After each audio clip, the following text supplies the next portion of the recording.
Good evening.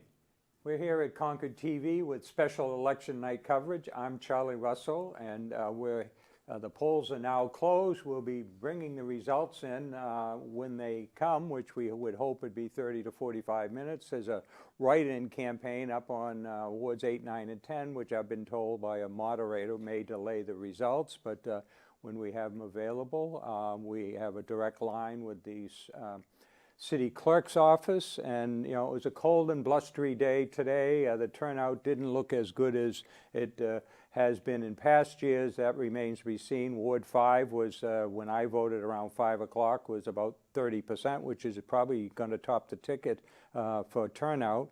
And I'm being joined by Dr. Roger Brooks. Welcome, and what were your impressions of the election today? Well, everybody I asked said it's steady or it's light. So steady and light is the way it goes. You probably wonder why I'm here. Well, I'm here because I really support Concord TV. And as a school principal, my kids got interested in videography. And for many years, Concord TV, Channel 6, stepped up and would allow 2 to 3 hours of programming each week for my kids. And so I just wanted to say thank you right off the top of the bat and say how much I appreciate all you do for Concord kids and Concord citizens and how you keep them informed.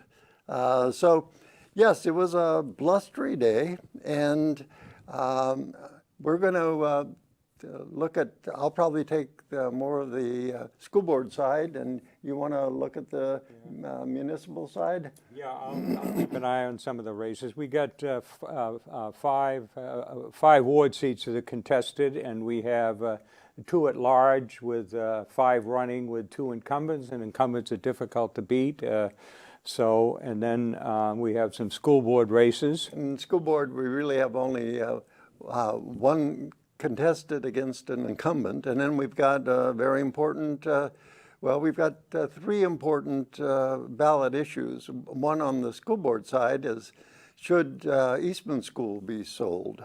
And so we can talk more about that later. How about those other 2 questions, Charlie? Let's see. Shall we allow the operation of social districts within the city of Concord, which means maybe if it's passed, then the city of Concord will decide which areas would allow people to go outside between bar to bar, which looks like Eagle Square might be a good candidate for that or something like that. The other question is, shall we prohibit the operation of Keno games within the city of Concord? In 2017 and 2019, the question was, shall we permit them? And it was reasonably close, but Ward 5 was very solid in providing the margin, so it was probably a 55-45, but Ward 5 had some pretty solid opposition to that. So this time it's the flip. And we've got it, or you got to vote it out. Yeah, and if you don't look at the ballot closely, and we, of course, want you to do that very closely, you could say, oh, Keno on social districts, are you in favor of that? Well, if you vote yes on Keno, you're really voting no. So if you say yes for Keno, it means we want to continue in Concord to keep Keno out. Now, the state has been very interested in doing something with sin taxes, we call them. No Y, S-I-N. Yes, other parts of the nation may think that that's the proper word order of sentences, but in New Hampshire is how we tend to do state government. We started with gambling and lotteries and selling liquor in the liquor stores to fund education. And now we have the social districts, which should be very popular amongst bars and restaurants and special event occasions. Mm-hmm. And if the vote is no, then the city council will, as Charlie said, pick that up and look at it. I mean, if it's yes, but in Keno, if the vote is no. See, I'm confusing the issue right here. Yeah.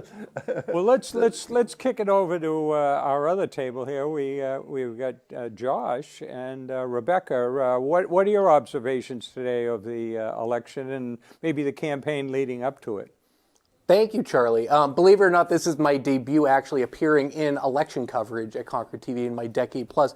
And with me, Rebecca Pereira from the Concord Monitor, news director. Is that your title? News editor. It's News also editor. my first time, incidentally. All right. Debuting here at the Yeah.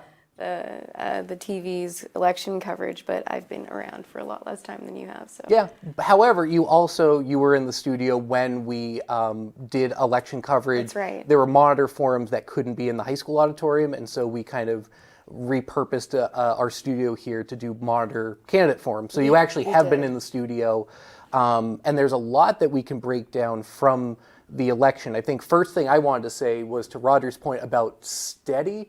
When I stopped by Ward 6, there were definitely people coming in and out. They were hopeful to exceed turnout from 2 years ago. What did Monitor reporters observe, first off, in terms of turnout, but also were there other takeaways in terms of some of the big issues that matter to voters? Well, we've been reporting pretty extensively on this election. It is the bread and butter of what we do as a local newspaper. And like you said, we were here for our candidate forums, our ward-specific races we did here in the studio, and we did another citywide forum. And that was in person, live. It drew a large crowd. That was at Millbrook, I think, It in was. the gym. Yeah. It was. It's a multi-purpose room, gymatorium, Cafetorium. Yeah. But we continued that coverage by visiting. We sent quite a few reporters to different wards this morning, a photographer as well, and talked to several different people. And it seemed like turnout was low, but people had strong feelings about their turnout was motivated by strong feelings about certain issues. Among the most hotly contested issues, and we saw some of this at the candidate forums really, homelessness, housing affordability. The word affordability cropped up on this, crops up in this one page that we have going, a live blog on our website. It crops up many times. Affordability. People are really concerned about the cost of living in Concord increasing, and the City Council's responsiveness in terms of listening to residents' concerns and a sort of increasing discontentment with a lack of creative solutions or a pursuing of creative solutions that have already come about or been broached. So just as a quick aside, you guys have a great reporting team. Who are a couple of the reporters in addition with you? Just might as well embarrass them and give them a quick shout out. Who are a couple of the other reporters that were around today? And as you were telling me before we came on air, are still out covering some things around That's right. today. People who are typically dialed into Concord, the city's administration might know Catherine McLaughlin, who's our Concord reporter. She has been, I think, with us for about a year and a half and has reported on so much. The middle school, Beaver Meadow. Everything. Everything. We also have our State House reporter, Charlotte Matherly, who typically reports on the State House, but because she has an eye for procedural things, the meticulous sort of details of these ballot questions, we have really relied on and counted on her for her help. She was also at the polls earlier this week while poll workers and folks from general services were setting up the polls, and there's all this vivid imagery in one of her articles about the folks from general services sort of snapping the metal skeletons of the ballot boxes into place, and she was really there trying to get to understand the effort that it takes to make Election Day run smoothly. We also have Jeremy Margolis, who is our education reporter. He is our direct line to the city clerk's office tonight, and we always count on help from our executive editor, Jonathan Van Fleet. And so that is our election team tonight. We have had a couple of other folks pitch in and help with manning the live blog that I mentioned just now. It's been really a sort of all hands on deck effort, but we always count on the people with the most institutional knowledge, and in this case it's really Catherine. Catherine is our city reporter. She has the most knowledge when it comes to this kind of thing. You see her name in the byline Oh, yeah. in a lot of these articles. Yeah. And I do want to also just give a shout out to the team. I can hear Mike and Matt bantering in the background. We have Mike, Matt, Oscar, Emmett, Connor, Allie. There's a lot of people who make election coverage possible. And there we go, Matt, thank you for the super wide shot. For the Concord Monitor, it takes a lot of people. Concord Patch was doing candidate forums. I also wanted to give a shout out the Concord Chamber of Commerce. They had a committee dedicated towards gathering questions to ask the candidates that was put together on the Chamber website, a great resource. So Concord residents had this really wide variety of who the candidates were from both city council, mayor, and our school board races. So I know everyone lives a very distracted, busy life and a lot going on, but the resources were there, whether it was in our paper, your public access station, your Concord Patch, the Chamber of Commerce. The information was there, folks. And so hopefully everyone who wanted to vote, it's now past 7 o'clock, so hopefully you did so. But yeah, those are just my thoughts from like a local journalistic standpoint. One of the races, I think we'll turn it back over in just a second to our, I'm going to make you guys wait this time. That one of the key races that I think I wanted to get your thoughts on was our school board in Zone B with Kara Meeker and Jeff Wells.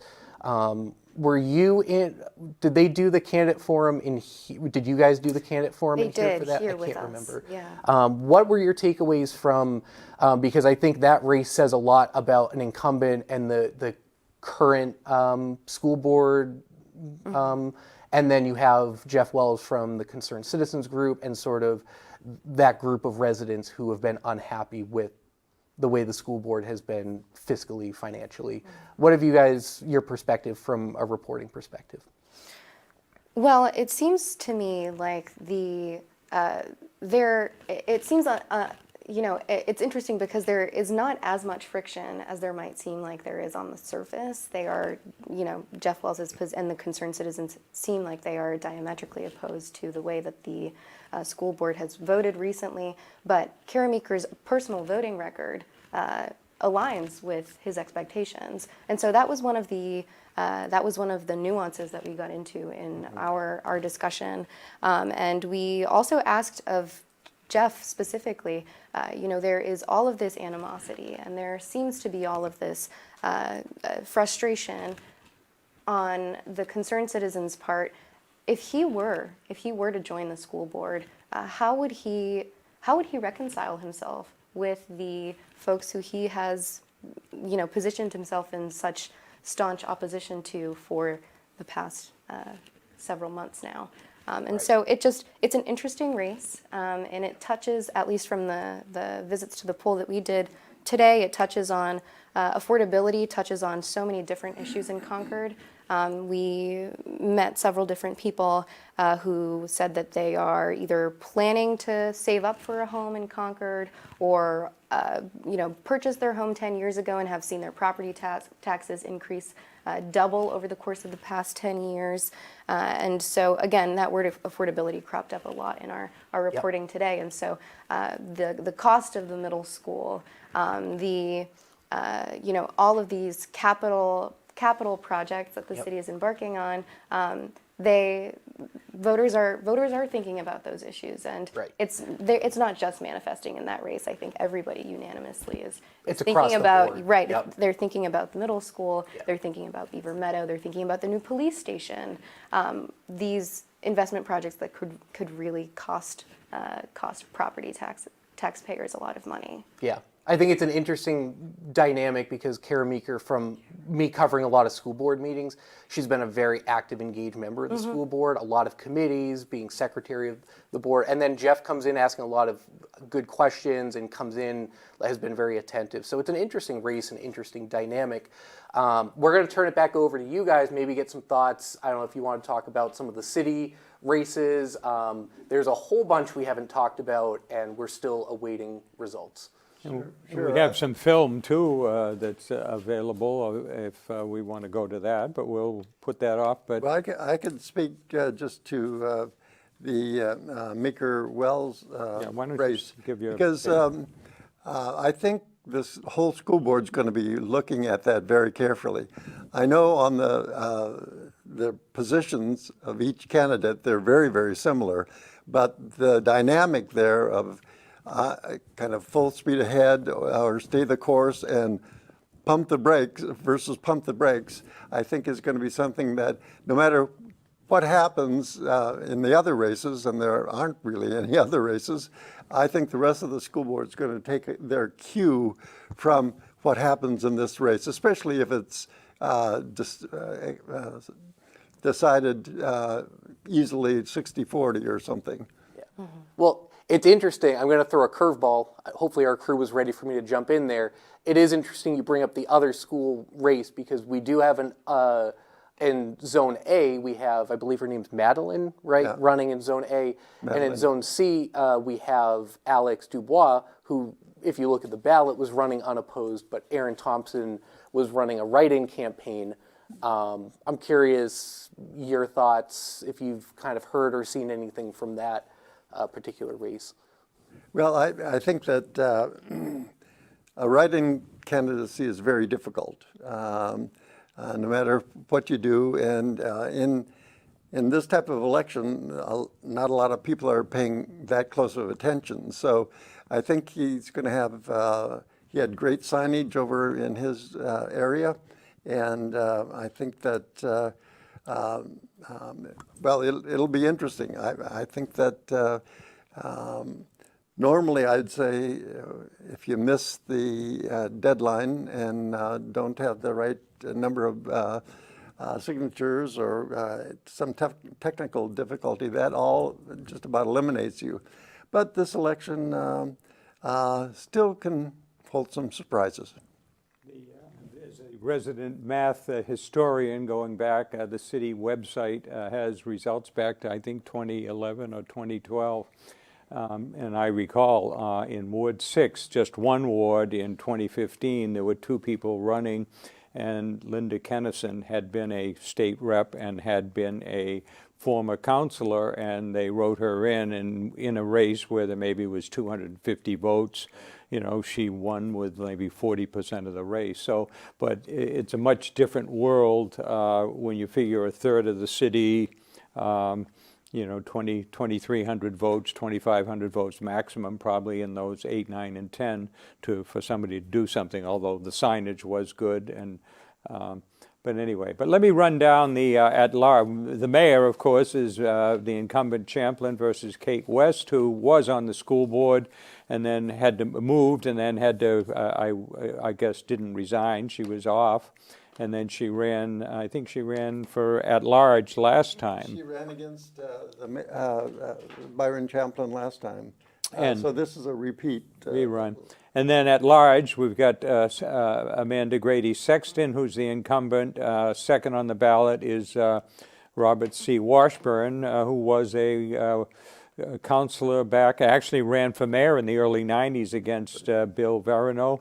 Fisto Nadeshimi and is running, and I saw him at the polls today. And then Fred Keach, the incumbent, and Gene Chase, who I don't think really participated in the forums or did very much or answering questionnaires. I've met her, and a talented person, but I didn't see much out there for the campaign. But that's what's there. For Ward 6, I've actually met, we've got Aislinn Caleb was standing there at the polls, and I think we have some film of her.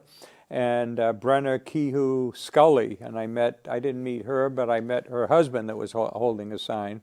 So those would be two new faces on the council. And then in Ward 4, and I don't have the ballot in front of me, maybe you could read the Ward 4 candidates. Sure. Mark Davey and Jeffrey Garrett Tynes were the two that were most active, and the third candidate, Elijah J. Wilson. Mark Davey came up with some very interesting solutions about not prefab housing, but prefab designs that everybody seemed to like, including Jeffrey Garrett Tynes.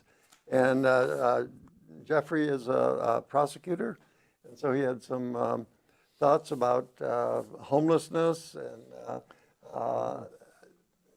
having the police more active in that. And so there's some differences between the two candidates.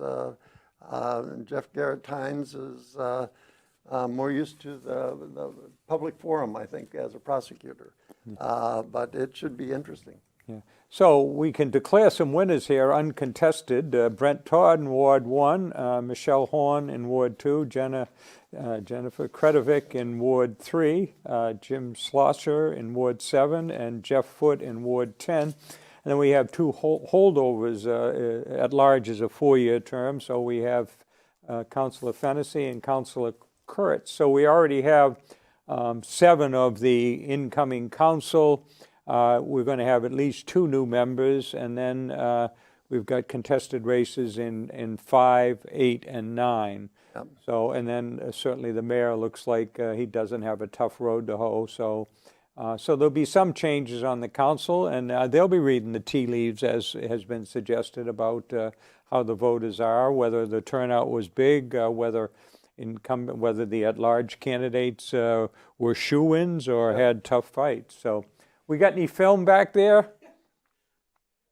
Yeah, we could go to video if we want, especially Charlie. I like by command. You're like, we can go to video, which we can. With one hit of the button, Matt can do it. Especially because we have a pretty good video from wards 4, 6, and 9, which were a couple of those contested city council races. I thought the tone at Ward 6 with both our city council candidates, I thought was a good kind of. They weren't too against each other. It was kind of one of those old, kind of just working together, kind of not negative, that Aislinn and Brenna bring 2 different perspectives, but they're not too far off from each other, and that they were able to stand. Charlie, you were kind of in between there, but they weren't too far apart. It didn't feel standoffish or anything like that. So we will have video of that. But I wanted to get your thoughts on as well, just in terms of the overall tenor of, did any of these races seem like they got towards that like negative, nasty? I'm thinking. I don't think so. Not anything too harsh. Maybe Ward 9 got a little heated at times, but not anything too bad. I think that even the candidates who disagree profoundly were very congenial with one another. Yep. Aislinn, Caleb, it was remarkable. I was sitting right here with Catherine and with the Concord TV crew, and Aislinn, Caleb, and Brenna Kehoe-Scully were they were friends, you know? We saw this friendship spawn right in front of our eyes. They disagreed on some things, but for the majority of the time that we spent together, they thanked one another for suggesting ideas that the other person hadn't thought of. Yep. They left the studio talking about their astrological signs. I remember that. Yeah. It was, I think that the climate there at the polls was just a reflection of a continuation of exactly what we saw here in the studio, and that doesn't surprise me at all. I get a sense too with Ward 6, playing off of what you're saying there, whoever doesn't win the council seat likely will be getting involved probably in other ways, whether it's other community engagement activities and things like that. So I think either way, Ward 6 is in good shape. And I thought Ward 4, they also were, I thought, pretty amicable. They were.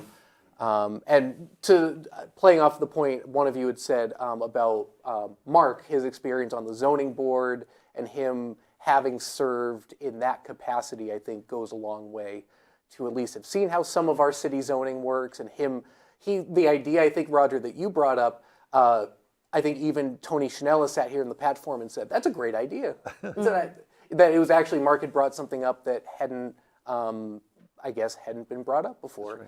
Right. So it was interesting to hear some new ideas. A lot of times in these elections, sometimes we talk about some of the big picture. So it is nice when candidates say, I want to do this, or have specific ideas. Because sometimes candidates don't want to trap themselves into specific things either. So it is nice to hear them have specific ideas. So with that, see, Charlie, I think now that I have the power, I can I can snap and send us off to video. But I think we are going to go off to a video break briefly so we can regroup and check to see if we have results coming in yet. We may not. We may come back and talk more, which I know you all are looking forward to. Rebecca, this has been great so far. Thanks for being here. Charlie and Roger, this has been great. So let's kick it off to a quick video break. Check out some of our coverage from around the wards today, and we'll be back.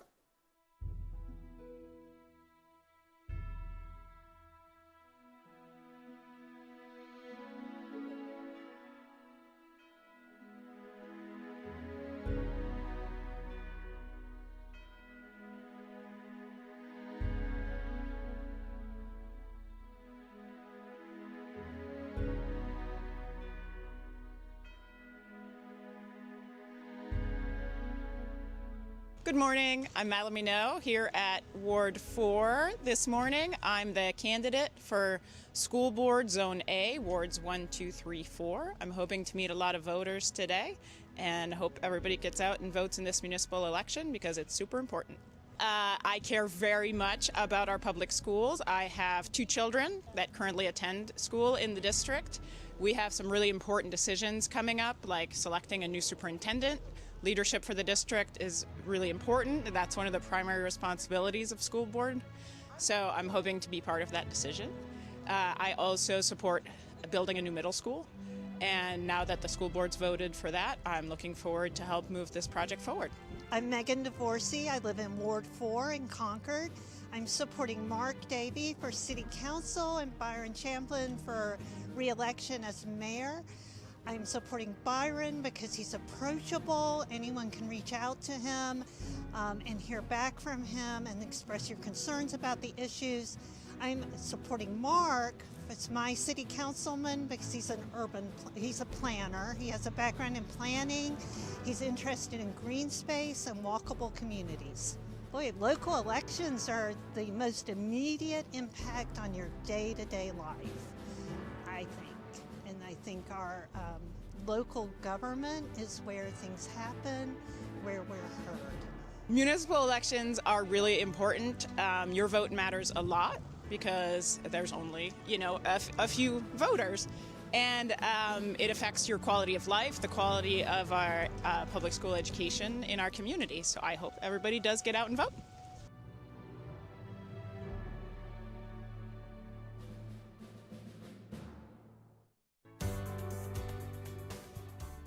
Yeah, it's been exciting. It's fun watching people that you've knocked on their doors and had conversations with come in and turn out to vote. It's windy, it's sunny, but energy is really high and fun here at Ward 6, and I hope that we're going to have the best turnout ever, so fingers crossed. It's been steady. I think the work that I have put in knocking on doors, sending mail, engaging voters, as the same with Brenna, she's put in a lot of work together. I think that, and I hope that we see greater engagement this year than in our previous years in municipal elections. So far, I think right now it's around 9:30 in the morning, and we've had at least 120 voters, which is really exciting because, everyone in Concord has an opinion on municipal matters. I want folks to have their voice heard. So I'm just excited to see people, to greet them as they come in and thank them as they leave.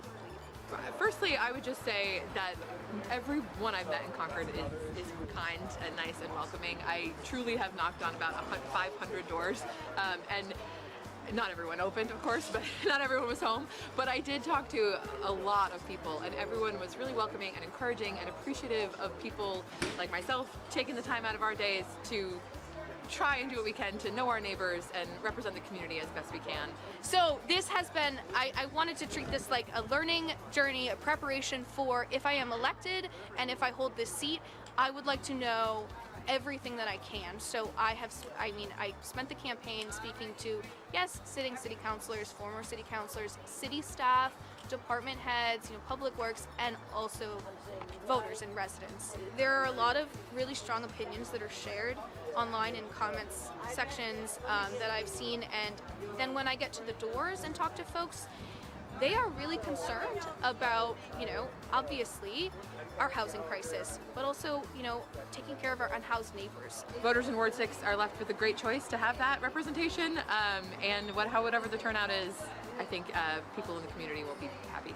Talking to residents and realizing that they share the same compassion that I do has been really eye-opening and just reminds me why I love my community.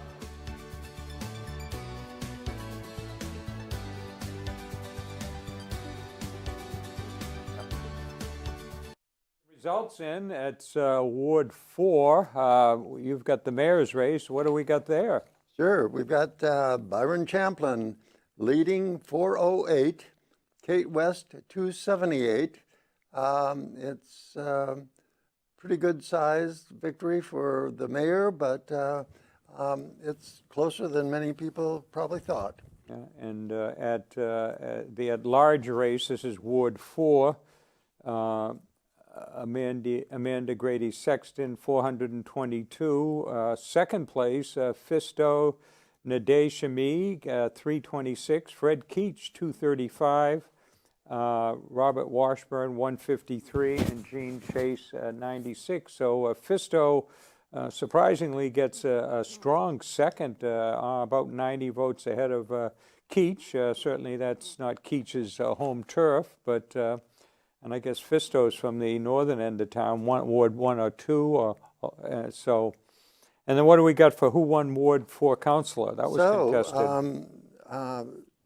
It's rather surprising. Mark Davey, 431 votes. Jeffrey Garrett Tynes, 100. And Elijah Wilson, 138. So that was a surprise to me. I thought Garrett Tynes and Davey would be a little bit closer, but Mark Davey won it pretty handily. We got Ward 1 in here, and you got the mayor's race there. Can I read the school question? Oh, sure. I'm sorry. Go ahead. In Ward 4, the school question: shall Concord School District authorize the school board to market and sell Eastman School? And the vote was 509 yes and 138 no. So that's pretty decisive.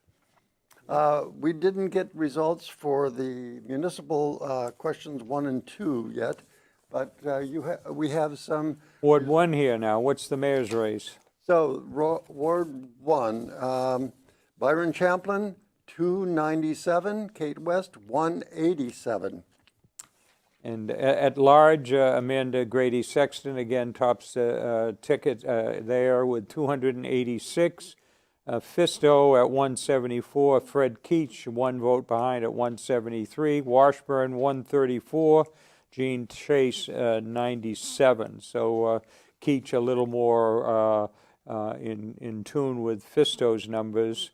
And then school board, I guess she was uncontested. Madeline Minot. Yes. That's a small district. Not much of Ward 1 is in the school district. That's right, but she was uncontested, 86 votes. And for Councilor Brett Todd was also uncontested at 414. And then the school district question, I can't read, well. Yes. I think it's 88-20. Again, this Concord School District only touches about 15% of the Pennacook ward, so that's why the numbers look a little odd. And if I could just real quick, just to interject here, again, keeping my crew on their feet, just wanted to, on the monitor behind you guys, just wanted to touch on with Ward 4 councillor, that margin I think is pretty impressive for Mark Davey to pull out that margin of victory. Rebecca and I were remarking too that Elijah Wilson, we didn't really see much in our coverage. I'm not sure if I even really know who Elijah is, but he pulled out better than Jeffrey Garrett Tynes, so it was just an interesting result. Right. Rebecca, you were surprised by that too? I was. I mean, it seemed as though, coming away from our candidate forum, it seemed as though Jeffrey, who I think goes by Garrett. And Mark Davey, they both shared some similar views. But I did just want to clarify as well, we have a larger extended version beyond the printout of the results in Ward 4. And so question 1 is the question on social districts. Question 2 is the question on Keno. And in Ward 4, we have yet to see the results in other wards, but in Ward 4, the yes for social districts won out 420 votes to 266. And so that means that voters in Ward 4 would like to see the city consider social districts. And on, and I might get this inverted too, but on the Prohibiting Keno Keno. question, the yes also won out. And so that would mean that voters in Ward 4 would like to see the city's stance on Keno remain the same, prohibiting Keno.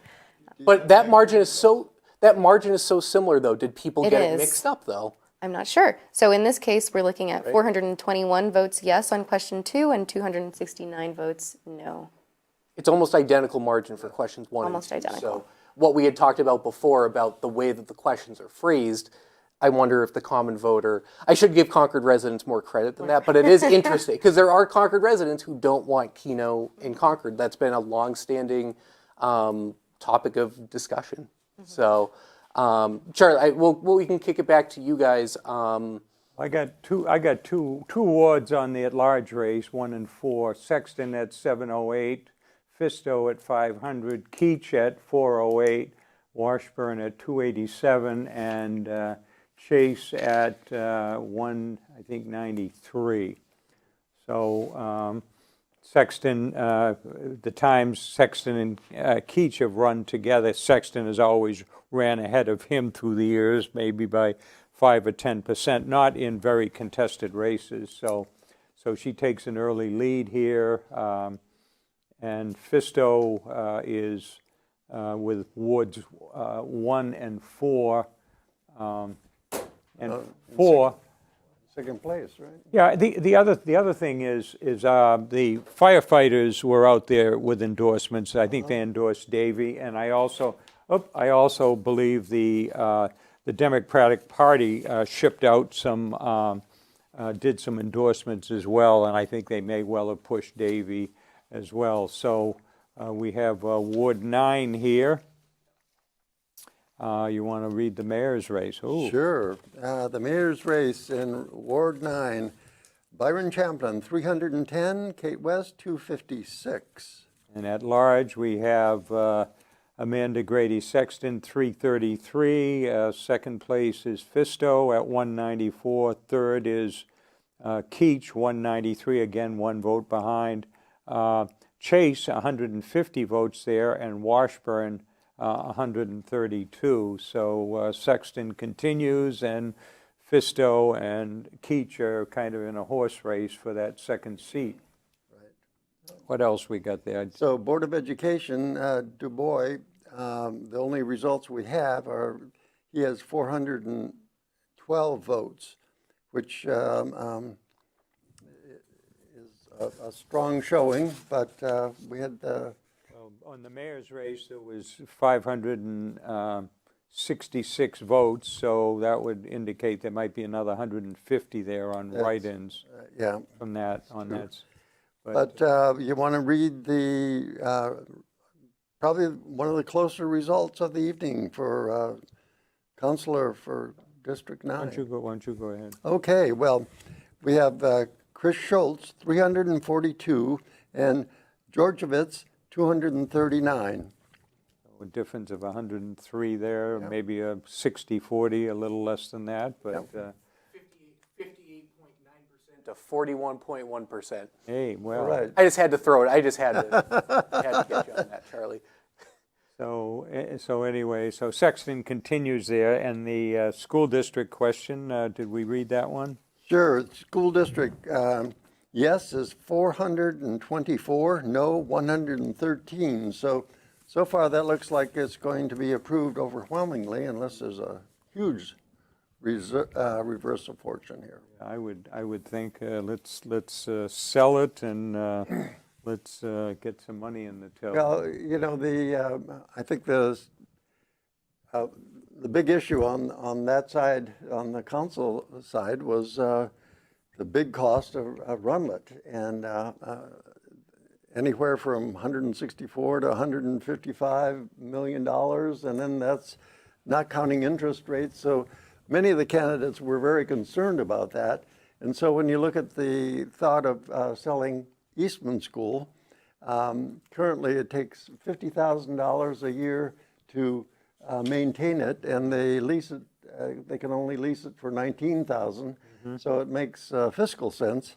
I think the opposition to that were the way it was presented to the public. They thought they'd have a yes, no on who the buyer is and all, and that's still to be determined.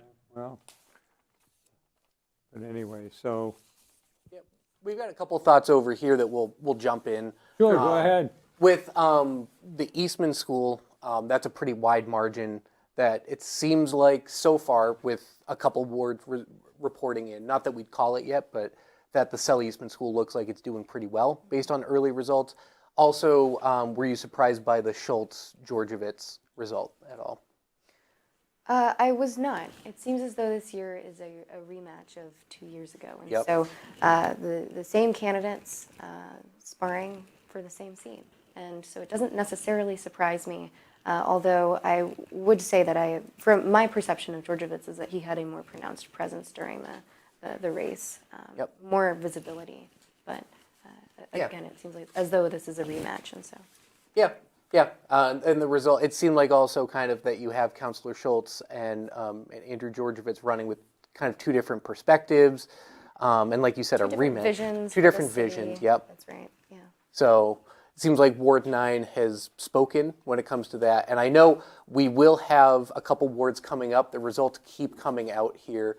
But we will kick it back to you guys for any other thoughts, things we can break down so far based on the results we've seen come in.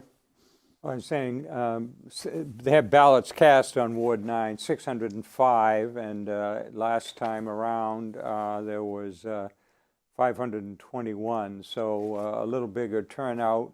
And Georgievitz also ran for state rep as well against the current state rep up there, and he's head of the Republican Party, and there was something out there that was pushing that he was a Trumpy, so to speak, a MAGA person, which the Heights tends to have, at least wards 8 and 9 tend to have more Republicans there, but certainly didn't show up here, or the negatives hurt him, but anyway. So. And it was one of our 3 races that had that were repeats of the previous election. Yeah. So we'll have an incumbent returning. So there is our I don't know how many numbers we went through. There is our eighth city councilor. That's correct. And I hear more papers coming in here too. We got Ward. More rustling papers here. Ward 2. So how are we doing in the mayor's race? So in the mayor's race, it continues. Byron Champlin, 242. Kate West, 196. Again, fairly close, but pretty distinctive. Yeah, and in the at-large race, Amanda Grady Sexton continues to lead the ticket at 263.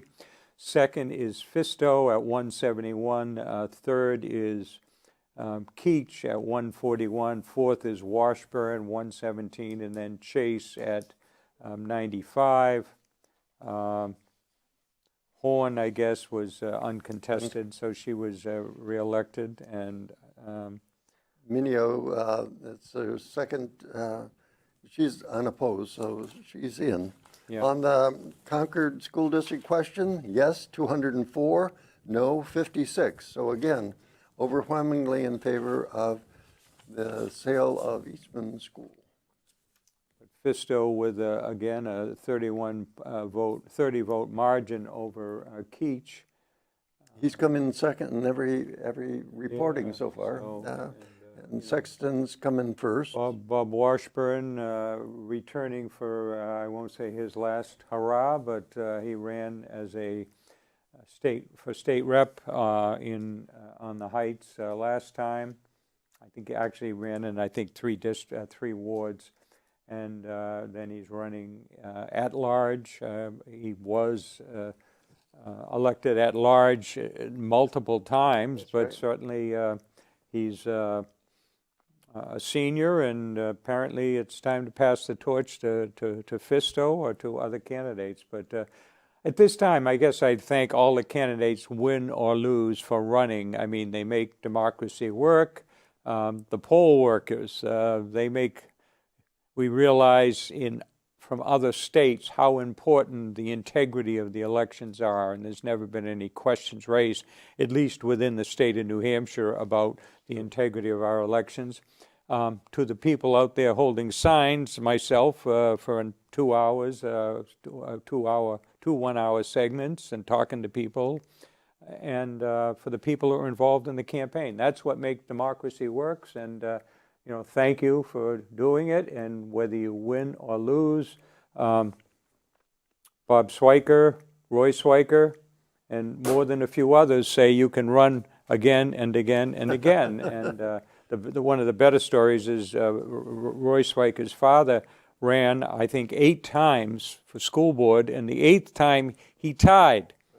And they flipped the coin, and as fate may have it, he didn't win. And he ran a 9th time, and he was elected. Whether his name was on the ballot so much that he was considered an incumbent or not, but so we have some more results. I'll end my old stories here. Well, how are we doing on mayor there? This is Ward 3, and the trend continues. Byron Champlin, 223, Kate West, 128. And at large, Grady Sexton, Amanda Grady Sexton, 210. Fred Keach gets second here for 134. Fisto at 121. Washburn gets 88, gets 4th place, and Chase gets 5th place. So that second seat for council at large is tightening. Yeah. Madeline Mignot, this is her 3rd district, and so she got 271. She's uncontested. She's in. Jennifer Kretovic, 297. Unopposed. She's in. And so in the school issue, yes, 281 to sell Eastman School. No, 51. So that seemed like an easy decision for Concord to make. So after my quick math here, after 5 wards, 1, 2, 3, 4, and 9, Sexton has 1,514. Fisto is second at 986, and Keach is third at 876. So there's a 110 vote difference between second and third, with second being elected. I would think that Fred Keach is going to be strong in the south end and maybe more toward the middle of the city, although, so that's the north end of town and also the middle of the Heights. So 5, 10, and 5, 7, and 10 are usually the 3 big wards on vote turnout. So the evening is not over yet on that, and we'll have some more. What do we got going on over there? We got any more results? I think we are going to throw to a video real quick, Charlie, that snap of the finger. We'll throw to video just so we just got pretty much all the ward results generally in that we're just kind of gathering, getting our graphics ready. We're going to be announcing, once we come back from video break, starting to announce a lot of the results here. We have some contested races. It's pretty exciting. So stay tuned, and we'll be right back. All of the political action really starts is at the local level, and it builds up to the state level and then up to the national level. But this is where the action really is, where people form their opinions, discuss it with their neighbors in a way that can't be done at the huge population level. it's really important because these are issues that affect us every day, and we all come together in community to support each other. So that's also a good thing about the municipal elections is even though some candidates are opponents, we're all neighbors and we all really truly care about the issues. That's where it all starts, and it makes ripples through the entire nation, So they always say never ignore the local stuff and only do the big stuff. Exactly. We take it to heart. Well, locally, I think a big issue is financial responsibility and fiscal accountability. With tax rates, and especially property tax rates, always on the rise and a lot of big spendings happening, I think we need to kind of keep an eye on that sort of stuff. The homeless situation, I think that's really important. Reducing property taxes, and we have an autistic daughter, so we're really focused on education. We need to see more commercial development right of way to allow for a decrease in the burden on taxpayers. With more commercial development, taxpayers do not take the burden. I think no matter what the issues are, we need to address them with compassion for each other and dignity. Just diversity of thought and perspective and lived experiences. So that's what I'm really excited about, is to see how the culture shifts and see what cool things they can come up with and move forward with to keep up with the changing pace of Concord while also keeping it with the same character and love that we all have for it.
And we have been here crunching the numbers with our Excel spreadsheets and with our calculators, especially when it comes to these at-large races.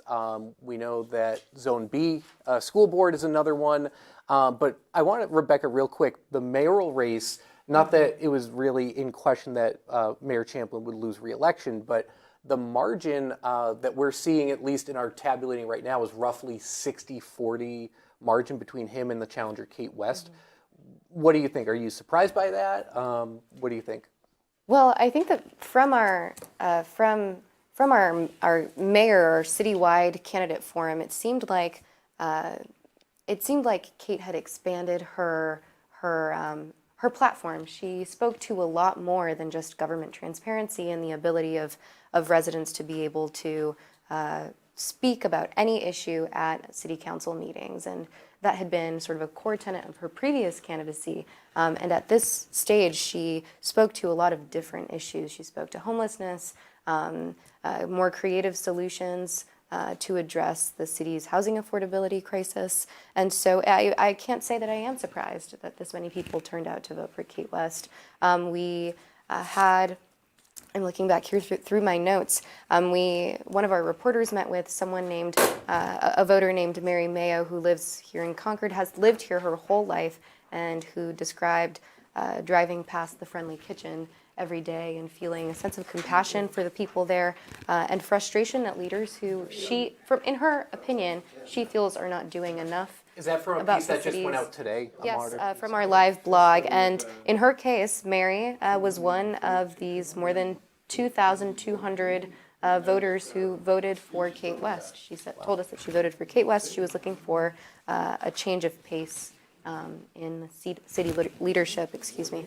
So I'm not exactly surprised that this many people turned out for Kate. And affordability has been, affordability, hey, Charlie, talk it over. Oh, I'm sorry. Are we on? We're on, yeah. Oh, I'm sorry. Yeah, no, that's Concord TV studio production. I don't mind, I've known Charlie for 10 years, I can say that. But affordability, Rebecca, sorry, I can do that to Charlie, that's fine. But affordability, we've said so many times, and that's a message coming back loud and clear from the voters, right? And I will say, knowing Mayor Champlin, he is listening, and I think he'll hear this message and be willing to talk with residents and talk through these issues. Because as we've seen, affordability isn't a magic problem that there's one easy solution. There's no silver bullet. Same with Right. our unhoused population, same with food insecurity. But our elected officials need to know that these are issues that Concord residents want addressed, even if there's no easy fix. Right, and even some of these creative solutions bring up a whole range of secondary, tertiary issues. If you were to set up if the city were to set up a sanctioned encampment, for example, how would we deal with sanitation issues, with enforcement? How would we ensure that this encampment would be, in fact, a transitional situation to fast track finding permanent housing for these individuals? And so, I think that voters' hope is that for incumbents who did win tonight, that they are listening and they are open to innovative solutions and talking through these issues as they come up. Yeah, thinking outside the mold when it comes to solving these problems, not just kind of the same old, same old. Right. And I am told that it's a final tally for the mayor, so what we're seeing up there, unofficial results, but our final tally that we've come up with on the broadcast tonight from what we've received is 62%, 62.6 for Mayor Champlin for re-election, Kate West at 37.4%. Charlie, Roger, what do you guys think? We were thinking out back. They were thinking we could talk about the at-large, and they have the most recent tallies up behind us. The at-large. Look at that count, though. Look at that count that we have. So Yeah, that's what I have, 2609. So Keach came in Ward 10 with 508 to 310, and that ate up the 142 vote lead Fisto had going into Ward 10. So Fisto runs an extremely strong race for a first-time candidate, and Sexton is certainly way out there. Washburn and Chase, when you get three seeking to beat two incumbents, then you end up splitting the dissenting vote, and that's happened numerous times. So certainly, and Sexton is certainly out there over 4,000. So with 10 wards, she's averaging about 400 votes a ward. So we got some other, I guess if you got the final things, we can go through the final ones. You want to do the final school Sure. The final school votes, Ward 5, 862 to 183.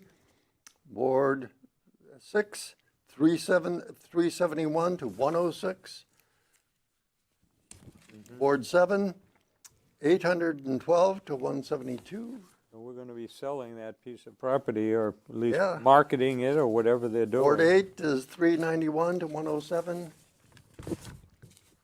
And Ward 10, 760 to 271. So in every one of the districts, it was sell the school. Yeah, well, there was no formal opposition. We heard a few people in East Concord saying, well, we'd like to know who it's going to. You know, I spoke on that and said, you know, who's the man or who's the buyer behind the curtain? Let people know. And certainly we didn't expect that size lot is going to get a casino over there, but you never know what you're going to get. I mean, it's occupied by the Boys Club. I understand they have a after-school facility or early childhood facility there, and their lease, as I understand it, runs through the end of the year. Yep. They're a great organization, and they've expanded broadly down into Allenstown, up into Laconia, and so whether they're able to think about buying it, I would think they're going to need somebody to help them out on it, certainly, but otherwise we'll see what goes in there, but... Well, I think the opposition were some sentimental value for people who taught or went to Eastman School, but also some of the concerns were, like you said, Charlie, that many people thought the voter was going to get the final decision on who purchases it and how it goes about, whether it's an auction, whether it's a private developer, whatever. And some people felt shut out. But obviously, not enough. It passed overwhelmingly. Well, there wasn't a lot said. I mean, it was just a question that was printed, and I didn't see much commentary at all about that. The one thing I did notice, when the city sells things, they sometimes put a covenant in if it's on the school board tax rolls. Now it's certainly not paying taxes. They want to have somebody sell it and not have it to a nonprofit, and they may say, is there something you know on that? Well, Completely different topic. I am so sorry. No, go ahead. So sorry. Just that we hadn't mentioned Ward 6, which of course we had the video of earlier, to kind of tie that all back together. yeah. We've got the result pulled up that Aislinn Caleb will be, based on the unofficial results, your Ward 6 counselor over Brenna Scully. So by a 56 to 43% margin. 293 to 226, so 67 votes. We also have Ward 5 that had come in that the guys have graphics ready to go for.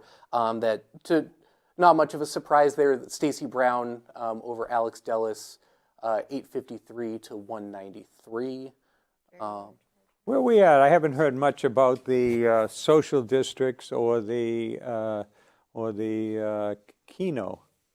Am I going to have to keep running up to Allen's and Boscawen, or am I going Social to district, go down to my local let's see the store? final count behind us. Mike did the math. social districts. Yes, passed 52. So social districts passed pretty thin margin, which when we saw each ward coming in, you know, it looked like each ward was slightly saying yes to social district.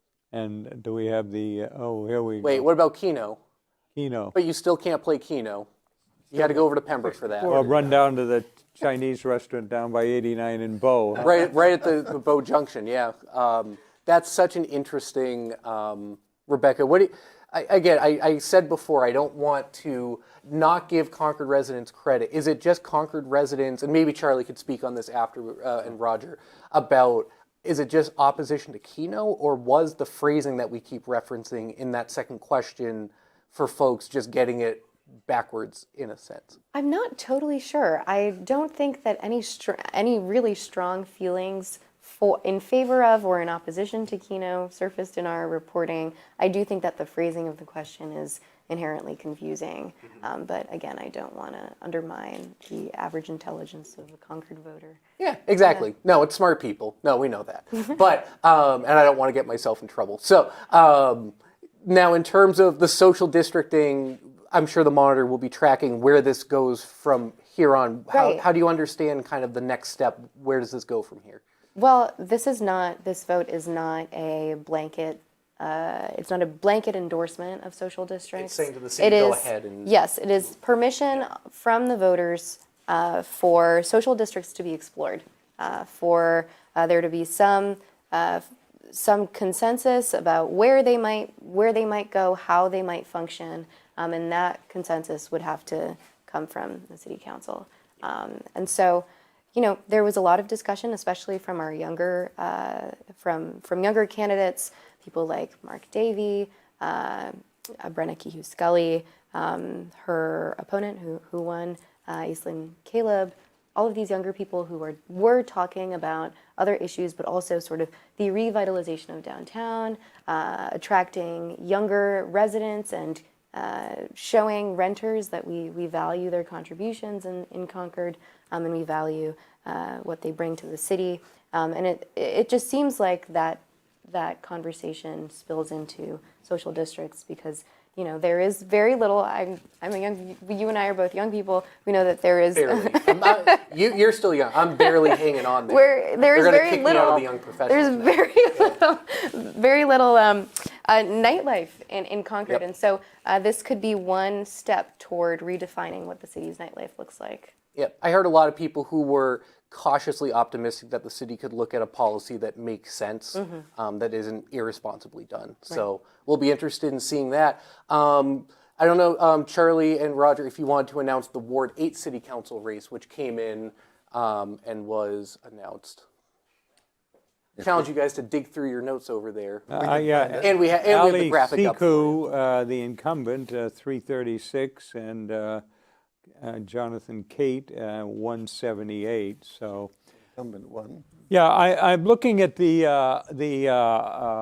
anti-Keno vote.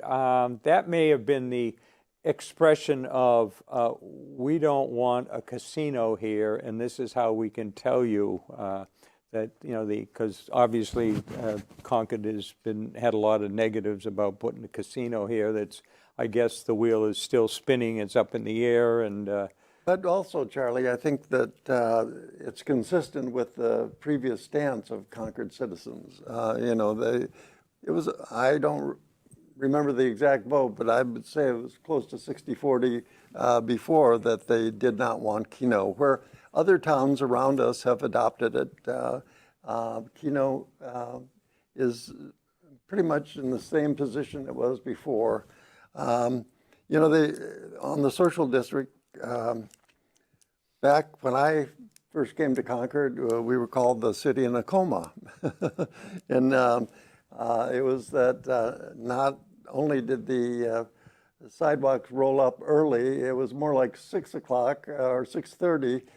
Now they say they roll up at 8 o'clock. So if that's progress, that's progress. But with Arts Alley, some of the new things that are going on downtown, Capitol Center for the Arts and the Red River Theater, of course, were the anchors that really started that revitalization.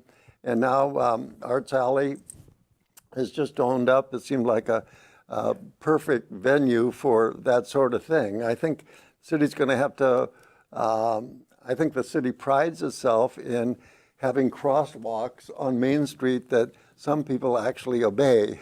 I think they're going to, if somebody has alcohol in their hands and is near a crosswalk, I think there's going to have to be increased signage. I've seen some places have flashing lights when a pedestrian approaches, and I think those are some of the things the city council is going to have to look at when they start to want to approve certain districts.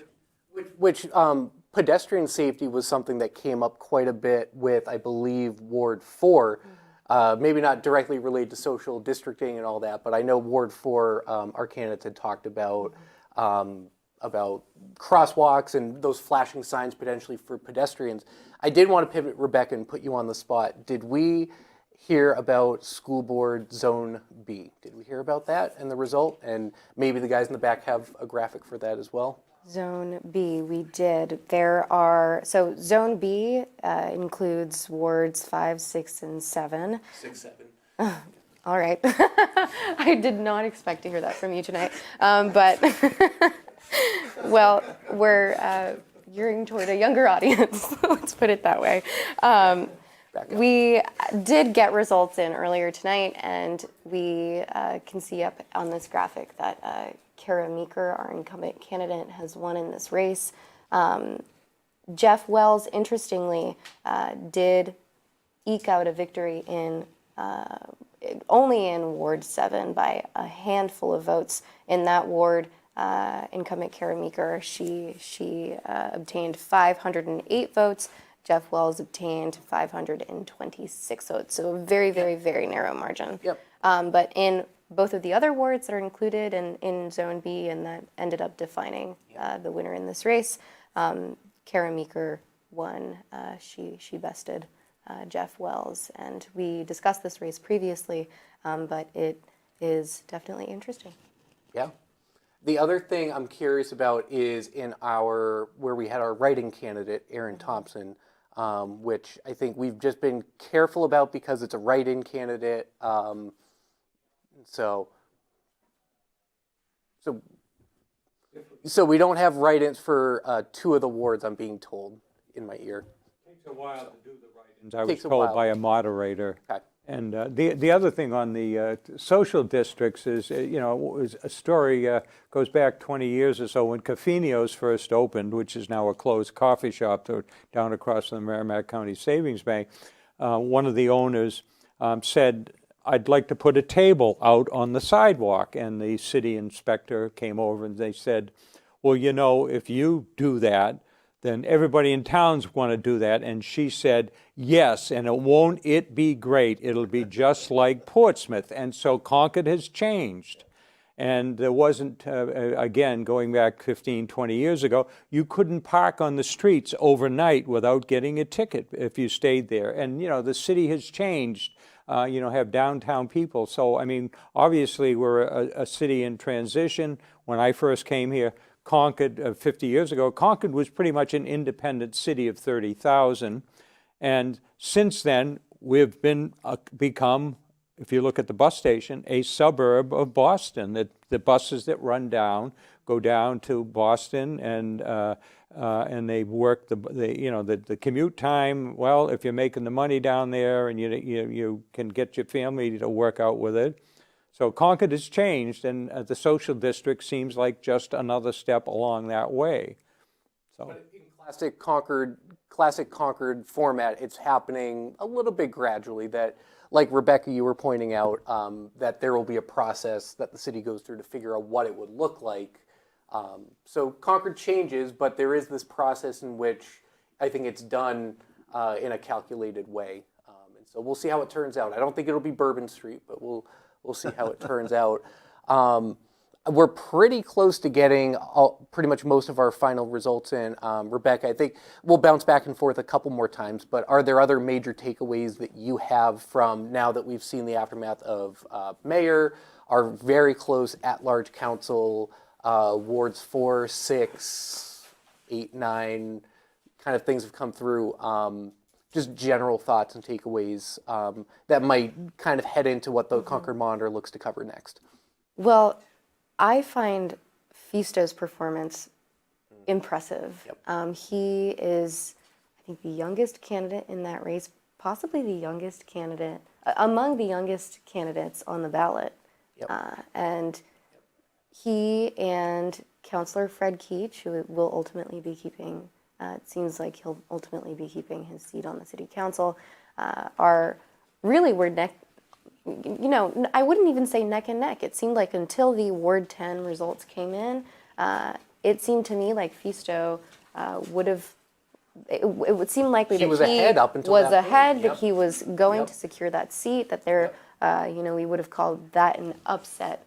But he ultimately, for for his first campaign, he pulled off a really impressive run. And I think that this is a reflection of the same topic we've been discussing in terms of social districts, the revitalization of downtown, an openness to keeping the city's downtown open later, the receptiveness of Concord voters to a younger candidate, I think, is indicative of the same trend that we're seeing, a willingness to accept new ideas, to maybe cater to a younger resident and their priorities. I find that really interesting.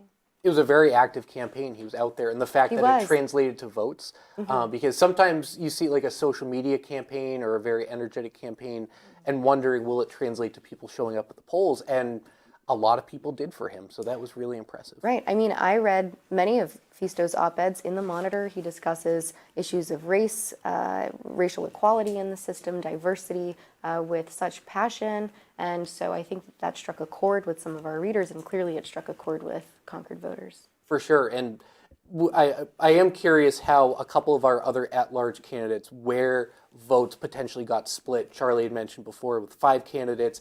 I'm sure when it came to voters having to pick 2 out of 5, that played a factor as well. And we haven't mentioned Councillor Grady Sexton too much tonight because she was the clear front runner for one of the 2 seats, and that she continues on with strong approval from Concord voters. So she really almost hadn't been mentioned this entire broadcast because voters turned out for her early and often. So. So interesting stuff. Charlie and Roger, if you guys have a couple thoughts, we may be wrapping up, believe it or not, in a couple of minutes here as the dust settles. Good. I think Keach and Fisto split the vote. The anti-incumbent vote was really Washburn and Chase. They were the, let's put the brake pedal on, and they were pretty unhappy with the direction, and they did not win the day. I think Fisto and Keach, Keach appears to have pulled it off, but that was pretty much a coin toss between the two. And Amanda Grady Sexton was easily out front of everybody. So I think that it wasn't an anti-incumbent night by any means. I think the closeness of the Meeker-Wells race, even though it was, 57 to 42 or whatever it was, that's going to be close enough that I think the rest of the council is going to listen a little more carefully and maybe revisit some of those decisions that have ostensibly already been made, but may entertain some of those modifications that some of the candidates talked about on Runlet. But that's my view. If this is a wrap up, I just want to say thank you to Concord TV for all you do. Unless you were sitting down at the city clerk's office waiting for the results, you probably heard it first here. And so that's what we'd like to do. If you're interested in the New Jersey race for governor, or Virginia, or California, well, that's somebody else's responsibility. Charlie? So Fisto won 1, 2, 5, 6, and 7. You know, 5 and 7 are considered very traditional Concord wards, but I think the other thing, and so the torch was not quite passed. That last ward, it was Ward 10 over in East Concord, 508 to 142. And that was the difference. He was leading by, not 142, he was leading 508 to 310. He was ahead by 142 votes going into that last ward. But the other issue is, you know, how does City Hall, or how does the school board or the administration, both administrations, interpret it? You know, Kate West, look at her figures last time and look at her figures here. I think the people certainly sent a message. Byron Champlin is a fine individual, but he lost Ward 6 to I won't say a token candidate, but a candidate that certainly didn't put out the signs and the energy. And so I think the people have sent some sort of message there saying, hey, pump the brakes. We got to do something here. We got to start looking at things. And so that's my view of thing. And again, I thank Concord TV and all the voters out there that voted. And we'll, good Lord willing, see you all next election. Is that a good night? I think that's going to be a good night. Ultimately, Matt gets to make that final call. But thank you, Charlie. Thank you, Dr. Brooks. Thank you, Rebecca. This was a lot of fun. I know it's been a busy election season. It has. You can breathe easy now. It's just about over. Except for all those follow-up articles. Except for all the follow-up articles, which folks can check out at concordmonitor.com or subscribe to the paper. As for Concord TV, we will, of course, be at all the meetings we're typically at, and you'll see us all over town. And we're looking forward to the next chapter here for the city of Concord. So until next time, thanks everybody. This has been a lot of fun. Thanks to our crew, and have a good night.